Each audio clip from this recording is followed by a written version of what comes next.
The following is a special presentation of Hearst Television. A primetime matter-of-fact state of addiction. Thank you for joining us for a far-reaching event, a live national conversation about the #1 health crisis in America, the opioid epidemic. All year, we have reported the state of addiction in our communities, the lives lost, the families devastated. Tonight, we look for solutions, including our phone bank of experts to answer your questions at 414-799-9476. To start our conversation, we go live to the Newseum in Washington, D.C., to Soledad O'Brien. We're glad to be with all of you tonight and humbled by the task we've taken on. Consider this. Today, in our country, as many as 650,000 opioid prescriptions were dispensed. And sadly, today, as many as 175 Americans died from a drug overdose, whether opioids like heroin or fentanyl or the new synthetic drugs emerging every day. Tonight, we hope to help the nation turn a corner. This broadcast reaches across 39 states with the potential to touch families in 21 million households. Our goal is to help create a national agenda for action. We'll be joined by medical experts and policymakers, people in positions to make change happen with your help. So let's start in a community desperate for change. Jessica Gomez reports from McDowell County, West Virginia, a state where one person dies every 10 hours from a drug overdose.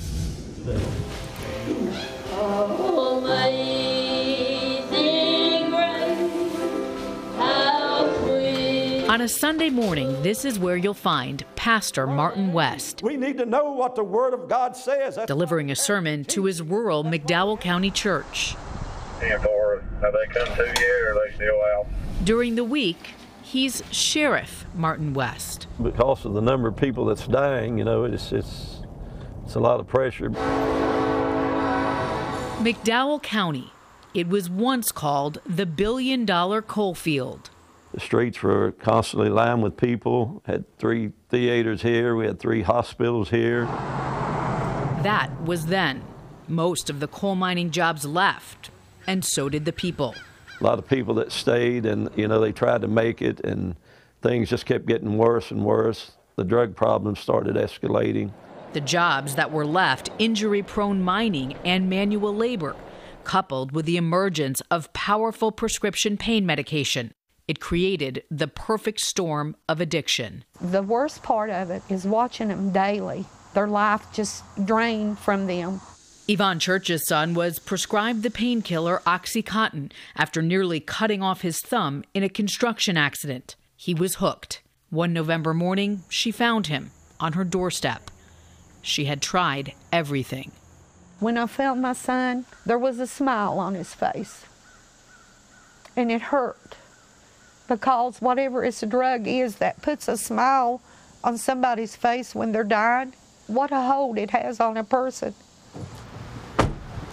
Stephen Kissinger, an addict in recovery, knows that hold she's talking about. It becomes #1 in your life. You can't get out of bed the next morning unless you got one. You can't get up and go fix a cup of coffee if you ain't got one. It consumes your whole life. Nothing else matters. So since the last time you were here... Kissinger waited 3 months to get into Southern Highlands, one of only a couple of outpatient treatment centers in the county. There are funeral homes here, but no long-term rehabilitation facilities. Kissinger's brothers didn't make it. He's now worried about his kids. It's a way of life for some of these children that they see that their brother is an addict or their mom is an addict. So many children are removed from the homes and placed into foster care or for adoption. When you sign in, you have to have your identification. At Linda McKinney's food bank, she often sees grandparents raising grandchildren, their own children addicted, in jail, or dead. In the poorest county in the state, now nearly 50% of children don't live with a biological parent. I said, what's going on here? Where are these babies going to go? Who has the answer? A community in crisis. Sheriff West finally had enough. It's a McDowell County problem. The case should be tried in McDowell County. With help from law firms in Charleston, Sheriff West spearheaded the county's lawsuit against 3 of the largest prescription drug distributors, claiming profit and greed motivated them to ignore laws requiring them to report suspicious orders. This while flooding county pharmacies with millions of pills, well in excess of what would ever legitimately be needed. The little guy's not just going to back down. It's a little county, not a lot of people there, but they're not just going to roll over and be a victim of these entities any longer. Oh, okay. Well, thank you for sharing that information with me. Meantime, the state of West Virginia, which created a 24-hour hotline connecting addicts to the closest treatment options, is taking proposals on where to spend dollars it won from a similar lawsuit. I've buried 3 out of 1 family. Sheriff West, who's lost exact count of the number of funerals over which he's presided, says the help is not coming fast enough. And they keep telling me we're forming more commissions, and I'm saying, well, people is dying now. We need help right now. Lord, it just wants to praise you. Prayer. Sometimes it feels like his only option, and publicly calling out state lawmakers he says have failed his county. When we were the billion-dollar coal fields, everyone stopped by for a handout. Now that we're in desperate need, we're being left out because no one in Charleston cares. God forgive the state of West Virginia, and God save the county of McDowell. Sheriff Martin West. In McDowell County, for Matter of Fact, I'm Jessica Gomez. Thank you, Jess. We invited the pharmaceutical distributors named in the lawsuits to participate in our show, but they declined. We did receive statements from some saying in general they believe the lawsuits are misguided because they're not the ones actually prescribing the drugs. Many people across the country are grieving the loss of a loved one and struggling with the stigma often associated with these deaths. So tonight, we're asking you to help us build a virtual wall of remembrance on social media. Use our hashtag, it's State of Addiction. Share a picture, a video, a story, a tribute to someone you want to remember for their life, not their struggle. And we hope if you have a story of hope, you'll post that as well. There's something really wrong with my beautiful 21-year-old son dying. What does it take to loosen the grip of these drugs on our children? And a reality-based discussion, how to get help for those who need it. We have a busy room. Experts still taking your questions till 11 tonight. 414-799-9476. Doctors discussing the show on Facebook Live. We'll be right back.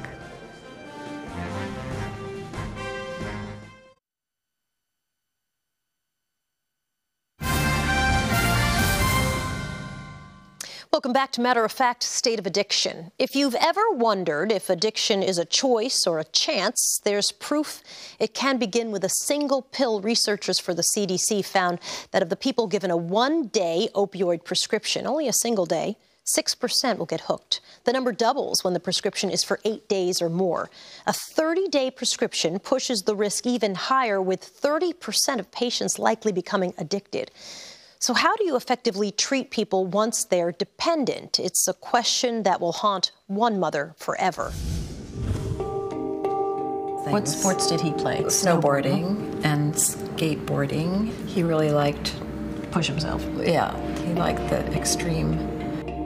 Chris Yoder's love of extreme sports would be his downfall. He tore his meniscus snowboarding at age 15, which led to a series of knee surgeries and a battle with depression. Each time he was given opioids to kill the pain. A year later, his mother discovered he'd begun to use heroin. How many times was Chris in and out of rehab? At least 6 times. Desperate, his mother, Dee Dee Yoder, finally found something that seemed to work better than the expensive rehabilitation programs, a treatment that could break Chris free from his addiction. So he was on Vivitrol in 2016, you said? Yes, the beginning of March. March of 2016. Yeah. How long did he use Vivitrol successfully? For a year. For a full year, medication kept the now 21-year-old off of heroin. For the first time in 5 years, the medication he was taking, Vivitrol, repressed his craving for drugs. They sit on the medicine shelves collecting dust. We are unable to get them to the patient. Dr. Stephen Ross is the director of addiction psychiatry at Bellevue Hospital in New York. Suboxone comes in a film version that goes on your tongue. It's frustrating because there's a lot of good treatments, but the vast majority of people never get them. The Surgeon General estimates that only 1 in 10 substance abusers are getting any treatment at all, and just 1 in 4 of those are getting these life-saving medications. You had psychologists, psychiatrists, rehab specialists in 6 different places. Did at any time any of them say, you know, there's evidence that taking drugs will help in kicking this addiction? Well, actually, the doctor at his last rehab was the one that said, you know, we should get him on Vivitrol. Dr. Yasmin Hurd is director of the Center for Addictive Disorders at Mount Sinai Medical Center and studies how drugs affect the brain. Heroin abuse is a whole brain disorder. There are specific circuits that are more impaired, but it's a whole brain disorder. The opioid treatments, they interact with opioid receptors, so the person doesn't crave and need the heroin or other addictive drugs. An estimated 40% of those on medication-assisted therapies will still relapse, but the rate of relapse in programs without drug therapy reaches as high as 90%. Abstinence, 12-step programs, I mean, I think AA works for a lot of people, but for a teenager, they just don't get it, you know, they're just not there. A year into his Vivitrol treatment, Chris moved to Florida for a new job and a fresh start. There, he found few doctors certified to administer the drug, and just one on his insurance. Chris missed his monthly shot. So what happens if you don't get your shot of Vivitrol in a month? Someone's on Vivitrol, they miss their shot, the breathing part of their brain has become sensitive to opiates again, they relapse, their memory was to use however many bags, and then they die. This gut-wrenching, too soon death of Chris Yoder. 20 days after missing his monthly dose, Chris relapsed and died of an apparent overdose. I've tried so many other things, like the normal route of doctors, hospitals, therapies, therapists, rehabs, and none of them seem to be the right route. There's something really wrong with my beautiful 21-year-old son dying. The responsibility of confronting the opioid epidemic falls in part on local health commissioners. And Dr. Leana Wen is the health commissioner for the City of Baltimore, an emergency room physician. Dr. Wen issued a blanket prescription for naloxone, the opioid antidote, to all residents of Baltimore.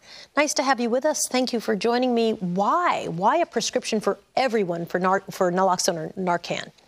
I'm an emergency physician, and I've seen how someone who is overdosing and about to die will be walking and talking within seconds of getting Narcan. And it should not just be first responders who can save a life. In Baltimore, I issued this blanket prescription to 620,000 people. We've done over 25,000 trainings in 2 years, and as a result, everyday residents have saved the lives of over 1,200 of their fellow residents. So that is reviving, but it's not really treatment. Are you approaching it from the wrong end, at the end of the spectrum, if you will?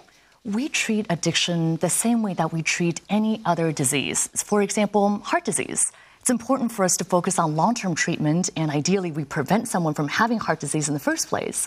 But if someone is dying from a heart attack right now, it's our job to save their lives right now. And if we don't give people naloxone to save their life today, there's no chance for a better tomorrow. President Trump declared the opioid crisis a national emergency, but he actually hasn't signed the paperwork that would go to Congress that would release the funds. What would those funds do for you? How would that help? So a federal declaration of emergency means resources, and we desperately need them. We're out of money for naloxone. We're having to ration this life-saving medication, and I have to decide every day who gets it and who does not. And we desperately need money for treatment as well. Across the country, only 1 in 10 people with the disease of addiction can get the help that they need. And in the ER, I have to tell patients to wait weeks or months to get the treatment that they desperately need. Are you seeing any positive trend? I mean, 1 in 10, that's an insane number when you consider that we've been thinking about this crisis for 20 years. And we would never find it acceptable for any other illness. We would never say, well, only 1 in 10 patients with cancer can get chemotherapy. The conversation is changing, but what is holding us back is stigma. Stigma kills, and we have to fight stigma with evidence and science. Dr. Wen, thank you so much for joining me. I really appreciate it. Thank you. Still ahead, questions for the DEA. Who are they investigating? How are they going after this? Are they doing enough to stop the flow of drugs into the country? To all you parents out there, do not cave in. It's the hardest thing to do. You don't want to lose your child. Wisconsin parents who say opioids stole their son's dreams, what they learned, and why they want to share their story. And experts are here taking your calls on Facebook and at our phone bank.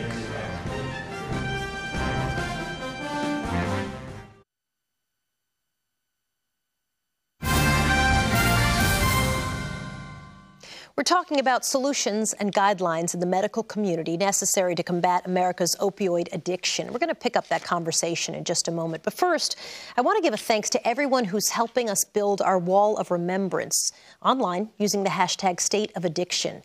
Tanya Bryant shares this with us. Willard Bryant Jr., you were the best little brother to Tonka and me, and son to our parents. We miss you. And Molly Carroll sent us this message. Erica Long was a beautiful, hilarious, intelligent young woman. Our family was robbed, and heroin was the thief. Thank you for sharing those. We want you to honor your loved ones or share a story of hope on Twitter, on Facebook, on Instagram. Just use the hashtag #StateOfAddiction. So did health officials fail to recognize the scope of opioid addiction before it became an epidemic? We continue our conversation. Joined now by Dr. Kelly Clark. She's a president of the American Society of Addiction Medicine. And Dr. Andrew Kolodny. He's a co-director of the opioid policy research at the Heller School at Brandeis University. Nice to see both of you. Let's start with patients. And I mean, we've seen in our reporting that many are steered away from medically assisted treatments. Has that been your experience, and why would that be? Yes, actually, most of the facilities in the country that are treating substance use disorders, and specifically opioid addiction, don't offer medication, maintenance medication, while their patients are inpatients, and often they don't allow it. Some of this is based on stigma, some is based on just their historical needs, but we're just continuing to do the things that don't work in this country instead of the things that do work. The $64,000 question for me, Dr. Kolodny, always seems to be, how did health professionals miss this epidemic that was sort of blossoming right underneath them? Yesterday, I was in the ER with a friend who was in a cab accident, and so many times she was offered opioids, even though when they'd ask her about her pain, she'd say, yeah, it's a 5 on a scale of 1 to 10, 10 being the worst, almost aggressively. And it made me think maybe that explains why we are where we are. That's absolutely right. The reason that the United States is experiencing a severe epidemic of opioid addiction is because the medical community has been over-prescribing opioid pain medicine. And as the pain medicine prescribing went up, it led to parallel increases in addiction and overdose deaths. So this is an epidemic caused by the medical community writing too many opioid prescriptions. And did the medical community just not realize what was happening, or who's ultimately at fault there? The reason we started to overprescribe is that we were responding to a brilliant, multifaceted campaign launched by the manufacturers of opioid pain medicines. So doctors beginning in the 90s through the 2000s, we were hearing from just about every direction that if you're a compassionate, caring doctor, you'll understand that opioids are the right way to treat just about any complaint of pain. And we were told that the risk of addiction was very low. And of course, that wasn't true. What works in prevention? I mean, one would think those scared straight kind of ads for kids would be effective. Are they? Actually, they're not. We continue to do what doesn't work. So the Scared Straight, the educational programs where drugs will kill you, please don't do drugs, sending someone into the school to talk to them about the dangers. None of that works? No, actually, that increases the chance that kids use drugs. Wow. Similarly, going through a detox and a rehabilitation when people aren't leaving on maintenance medication actually increases the chance that they die than if they hadn't gone through those programs. We're doing what we know doesn't work instead of what we know does work. And the things that do work, there are community-based resiliency skill training. We have a whole plethora. We have a number of things we know work for prevention. We're not doing those. And we know that the medications are the most effective treatments, ongoing medication treatment for opioid addiction. And unfortunately, we still have too many treatment providers that don't even allow that treatment. It's interesting feedback you get sometimes from people of color who will say to me, yeah, suddenly people are really compassionate and thinking about how to deal with this problem. It's an epidemic, when the bulk of the people who are victims are white. And that compassion wasn't there when you were talking about the crack epidemic or even the earlier heroin epidemic. Is that true? It is true. During our last addiction epidemics, the heroin epidemic of the 1970s, the crack cocaine epidemic of the 1980s, what we got from policymakers was a message that we could potentially arrest our way out of this problem. We got a war on drugs, which contributed to mass incarceration.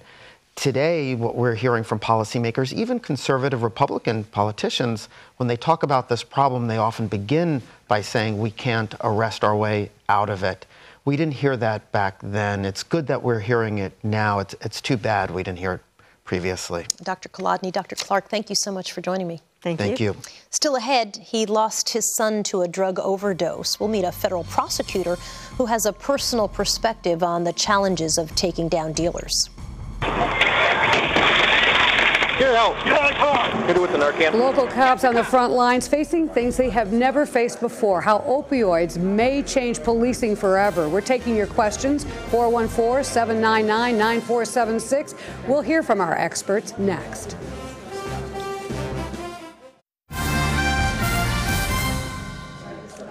Welcome back. The sound of compassion. We are in the WISN 12 phone bank with doctors, experts taking your questions about the opioid crisis. They're here until 11, so call that number on your screen, 414-799-9476. And Joyce Garbasiak is with experts on Facebook Live. You can submit questions there as well. Just be sure to like our WISN 12 News Facebook page. We'll check in with them in just a moment. It is staggering. So far in Milwaukee County in 2017, there have been 331 likely drug overdose deaths. The number is on a pace to be 30% higher than last year's death toll. Tonight, an eye-opening look behind the statistics. We show you how they get to the bottom of yet another drug-induced dead end. Blood has all been extracted. A rigorous analytical process zeroes in on the latest deadly spectrum. We're forever finding something that we didn't think would be there, new substances. The toxicology lab at the Milwaukee County Medical Examiner's Office is beyond swamped. We have had weeks where we've had a good 8 cases a day, and the majority of those have been drug-related. What's equally as alarming is people often don't even know what they're taking, and drugs on the street like fentanyl are getting more and more potent. Last year, in 2016, we saw fentanyl in about a third of the cases that were involved in narcotics, and this year we're up to 50% of the cases. The ME is ahead of its time, turning to Twitter, Facebook, on top of billboards to drive this dead end home. You were going to see this driving into or out of the city of Milwaukee. Anywhere in that metro area, it was going to be in your face. Again, we have experts ready to answer your questions. Call now. The number is on your screen, 414-799-9476. John Hyatt of Impact. What are you hearing? You know, people that are having really serious problems, and so they're not in the early stages of maybe starting use or something like that, but a guy who said he's been using heroin since the age of 9. His father was in the Vietnam War. Came home using heroin, brought it into the family. He started using, really struggled for a long time, ended up incarcerated for a long time, is out and released, and has found his way to recovery. Some good news. We're hearing some hopeful things. But you're hearing from people who might have had a broken ankle, a toothache, and they get hooked. They do. Just had another woman called that said she had her wisdom teeth removed and was given a high dose of prescription painkillers, and before long was well on her way to an addiction. It's really depressing, but at the same time, you're out there helping. There is hope, right? So the first thing is, I think by having a show like this, people will know it's okay to talk about it. You should talk about it. You don't have to be embarrassed or ashamed. You can go to a healthcare provider. They'll not judge you, and they'll help you get the help you need. And there is help available. And I think sometimes we're putting you back on the phone. We're continuing the show. We have two doctors on Facebook live right now. Joyce Garbasiak is taking questions there, just like our WISN 12 News Facebook page. And we'll check in with Joyce in just a bit. Drivers traveling on the freeway cannot avoid seeing the grim reality. 241 confirmed overdose deaths in Milwaukee County so far this year. Ryan Miller was the 31st person to die of an overdose. His heartbroken parents tell WISN 12 Sheldon Dutez about their son and saying goodbye too soon. He could bright up a room. Very friendly and very well liked. Well, he was such an inspiration to family, friends. Ryan Miller had hopes of becoming a Milwaukee police officer. That day would never come. There's no words to explain losing a child. I should have gone before him, not him before me. Through all of his addiction, being a young daddy, he graduated college, and that was his dream. And drugs took over his dream. Drugs and addiction also took Ryan from his young son. What a loving daddy he was. By the age of 24, Ryan had overdosed on heroin. At the time of his death, he had been home from his second stint in rehab just 2 days. It feels like somebody has punched me in the heart, has taken out part of my soul, and it's unbearable. It's been like a roller coaster ride, you know, up and down, but mostly on a downhill slide. And then here's Ryan, and Ryan's got his cast on, and this is where Ryan's addiction started. It is when he had this cast on right here. Is it hard for you to look at this picture now, knowing that that was the turning point? Yeah, yeah, of course. His parents believe it all started with a high school rugby injury. That is where Ryan was basically introduced to pain meds. How old was he? He was 17. In college, another sports-related surgery and more pain medication. What his parents didn't know, though, was between those surgeries, Ryan was using. Years later, admitting to me that he would steal them from me, which I didn't even notice, because your addicts will do that. The Millers want other parents to watch out for behavior changes. Personality, like, are they crabby? Are they all of a sudden, they're hyper? Or they've lost all motivation. They need that high. Between the pictures and all of the memories, the Millers can still feel Ryan's presence around their Glendale home. When I look out in the front, I see him playing football with his brother. Ryan's parents hope that his love of sports lives on through their plans for a rugby scholarship at his alma mater, Nicolet High School. My heart feels the same way today as it did the day he left us. It's hard. In Glendale, Sheldon Dutez, WISN 12 News. An absolute tragedy, and there are so many stories like Ryan's. Our experts are still standing by. They're taking your questions about addiction. The number on your screen, 414-799-9476, and also on Facebook. The questions we are hearing are, there's some desperation here. People who are afraid about the next day. They're afraid about how they're going to get treatment. You hear from parents who are concerned about their own kids, who they can't figure out what to do next. This is a crisis that is forcing so many people, including police officers, to do things they have never had to do before. A suburban police chief tells 12 News' Nick Bohr about his bold plan to attack the problem head on. Let me see your hands! Let me see your hands! Do it now! The end of a harrowing police chase this spring in Greenfield with a heroin-addled driver ending in a crash on an off-ramp. Break it. Get out. Get out of the car. Then the driver stops breathing. Hit her with the Narcan. Hit her with the Narcan. Police give her the opioid antidote Narcan. 6 seconds later, Here we go. she's back. Jessica, you're okay. You're okay. We've spent billions and billions of dollars on enforcement. I think we also need to spend an equal amount of money on treatment, because the best way to reduce demand is to reduce the number of folks that are addicted. Greenfield's police chief, Brad Wentland, is on the front lines of an epidemic he says crosses all socioeconomic lines in the community. It has become such a problem that for most officers here in Greenfield, pulling out their Narcan is almost as common as pulling out the handcuffs.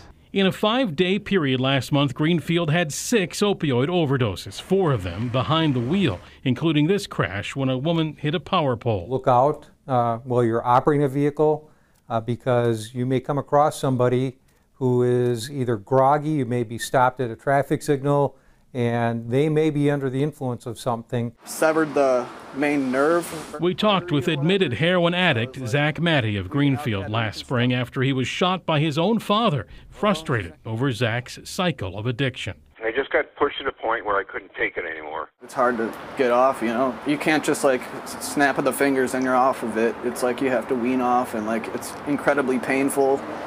So, but I've been trying. Too often we revive them only for them to go out and overdose again in a short period of time. It's led to Greenfield's innovative approach, going so far as to help addicts get to treatment and meetings, and in some cases even pay for it with drug forfeiture funds, a first in Wisconsin. We still have trouble getting people into inpatient beds because there just aren't that many available out there. It's against this backdrop that Greenfield police, like so many departments across the country, try to balance protection of the public Jessica, you're okay. You're okay. with compassion for the addict. In Greenfield, Nick Bohr, WISN 12 News. And we have been taking your questions all night, not only here in our phone bank, but also on Facebook Live. Joyce Garbasiak has been monitoring that all night long, and she joins us now. Joyce. Kathy, thank you. We've been getting a ton of questions from our viewers, and we thank you for doing so. I'm joined by Dr. Tim Westlake. He is an emergency medicine physician with Pro Healthcare, and Dr. Michael McNett, a pain management physician with Aurora Healthcare. Thank you so much. And I think one of the most interesting things that I've learned from you tonight is that there are signs of hope. You're seeing hope as far as awareness and where Wisconsin is coming statistically. Can you both talk a little bit about that? Yeah, I'd say, I'm an emergency physician, and so I've seen a kind of a seed change in patients' expectations. So instead of someone coming in with a very painful condition and expecting that they're going to go home with a big prescription of pain pills, we see people that are aware that there's some danger associated with it. So I think the cultural awareness that, yeah, there's an appropriate place for pain medication, for opioid medication, but there's also a significant danger associated with it. That is starting, and that's very, very promising. That's hopeful. And Dr. McNett, you talked about numbers earlier. Wisconsin's doing well in that regard. I'm cautiously optimistic. The New York Times did a recent article showing that opioid deaths continue to skyrocket. But they looked at different states, and of those states that they showed, Wisconsin was one of the few that didn't see an increase in opioid deaths from 2015 to 2016. So I'm hoping we can continue to build on those gains. And yet you still both feel that the word epidemic is appropriate as we talk about this. Why? Yeah, I think when you look at just the definition of an epidemic, it meets all the criteria to fit that. You know, there's 4, in Wisconsin, I believe there's 6 times as many opioid addiction or overdose deaths now as there were 20 years ago, and nationally it's 4 times the amount. So more people now die from opioid overdoses than from car accidents. It's the #1 cause of accidental death. So by definition, it's an epidemic. I mean, if think of what would happen if Brad Schimel, Attorney General Schimel talks about this.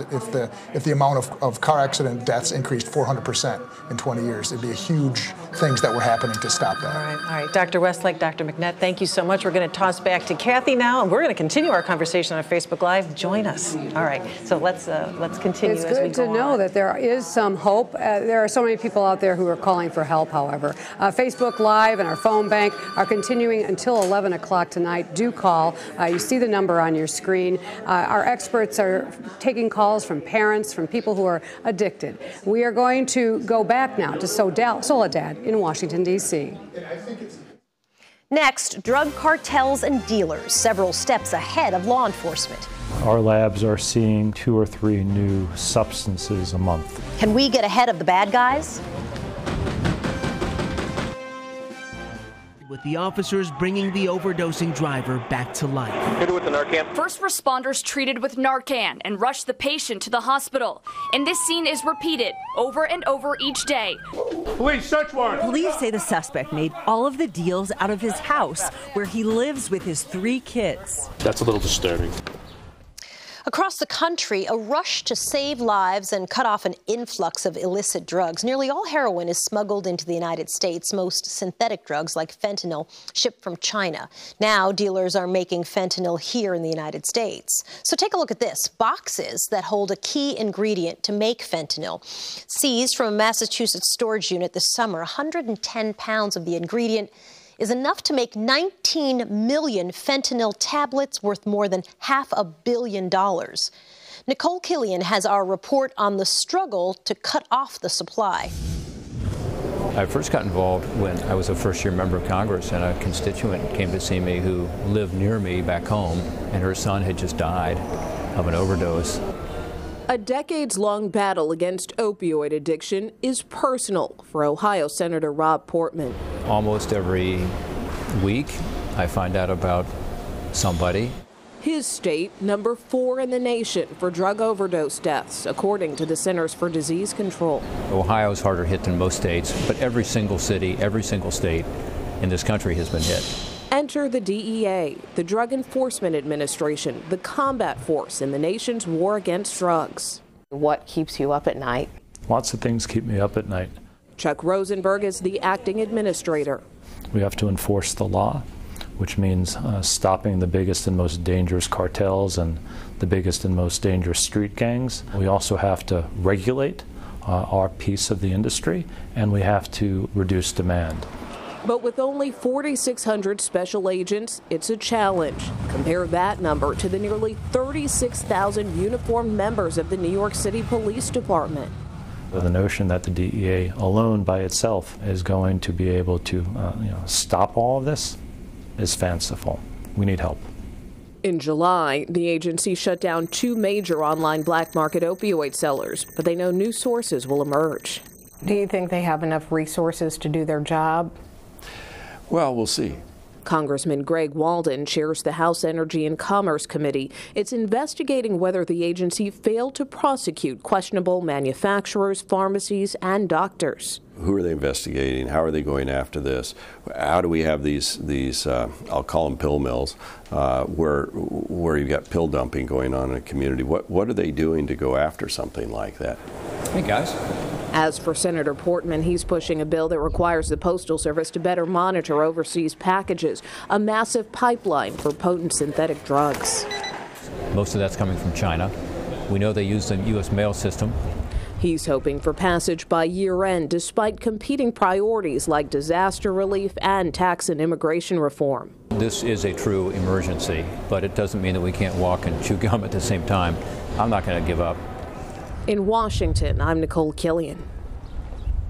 The tough job of prosecuting drug offenders falls to federal prosecutors like Bruce Brandler. He's a U.S. attorney for the Middle District of Pennsylvania. He also lost his son, Eric, to a heroin overdose about 10 years ago. U.S. Attorney Bruce Brandler, nice to have you with us. Thank you for having me. When you look at the numbers, as Nicole kind of laid them out for us in her piece, it feels as if the DEA is wildly overmatched in this fight. Are they?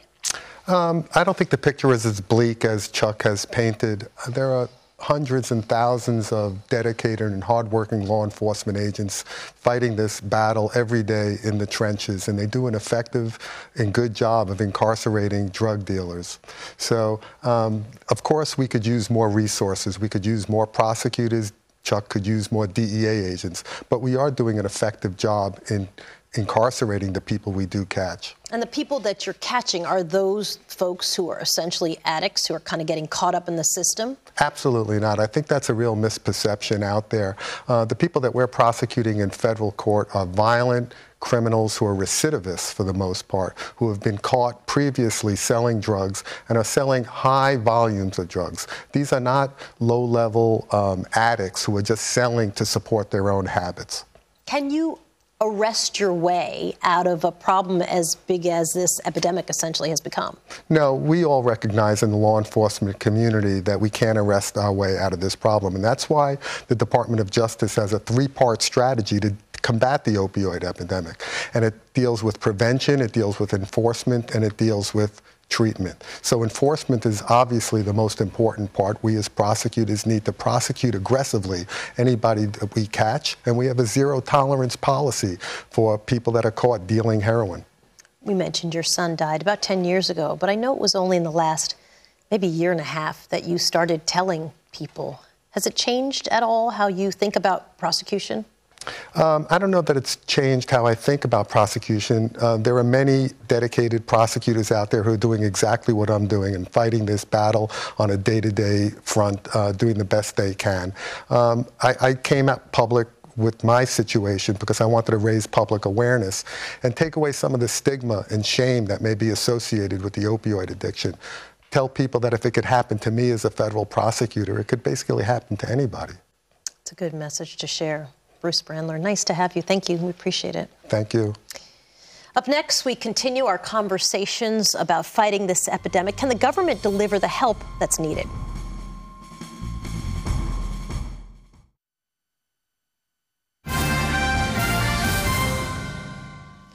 We're talking about ways to respond to America's opioid crisis. We're going to pick up that conversation in just a moment. But first, I want to thank everybody who's helping us build our online wall of remembrance using the hashtag State of Addiction. And here's a post that we wanted to share with you, a story of hope from Barb Bowen in Boston, the face of addiction in recovery. Recovery is possible. It's a great achievement, a beautiful life. That's a nice one to get to share. Everyone on our program tonight has been touched in some manner by the opioid crisis. So what should be the national response? Wisconsin Senator Ron Johnson is a Republican. He's also chairman of the Homeland Security and Government Affairs Committee. He lost a nephew to opioids. It's nice to have you, Senator. Thanks for being with us. So what should the government be doing, or what could the government do better right now to help people? Because there's so many. I'm sure you hear from them all the time from your state of Wisconsin. Well, you know, we do spend about $30 billion per year on the war on drugs. About $14 billion of that is on treatment. From my standpoint, there are three legs to the solution stool. You have supply and addiction, you have treatment, and you have reduction of demand. It'd be far better if we could reduce demand, if we could do as we've done, for example, with tobacco, where we really have dramatically reduced the demand for tobacco products. We need to do the exact same thing with drugs, but that'll take multi-years, probably multi-decades, public relations, education campaign, just a cultural shift. There's nothing glamorous about getting addicted to drugs and dying in squalor and destroying your family's life, your parents, your siblings, your grandparents' life. There's nothing good about that. We need to drum that into our young people's.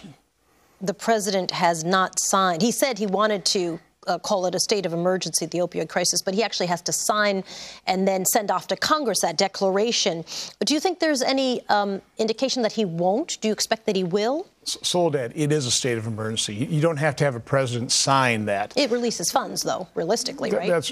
We do spend plenty of money. We need to spend it smarter. And we've got to focus on what actually does work. You had earlier guests on talking about what works and what doesn't work. Let's do more and more research. Let's find out what does work. In business, that's exactly the approach you use. What is the best practice? And you keep pushing the envelope. You keep, trying to find better and better treatments, better and better messages to reduce the demand. Do you think insurance companies could do more? Often you'll hear from people who are just overwhelmed by the fact that they can't get their kid in rehab any kind of insurance coverage, or insurance only covers certain things, and so that sort of blocks their ability to have flexibility in treatments even. I think insurance companies really, again, they're money-making organizations. I think they could actually push the best practices, help the research, fund it. And then it would save them money, but it also, I think, do far better for the American public if we actually had treatments that worked. Let's It's really true. What do you tell to not just your constituents, but people in general? I mean, it's heartbreaking when you see on this wall of remembrance just so many people, and the victims are so young across the board. You know, oftentimes we have middle school and high school students come visit us in our Senate office, or I go to those schools. Ever since I've gotten involved in this, ever since I've talked to parents who've lost their beautiful sons and daughters, there's never a group of children that I don't talk to.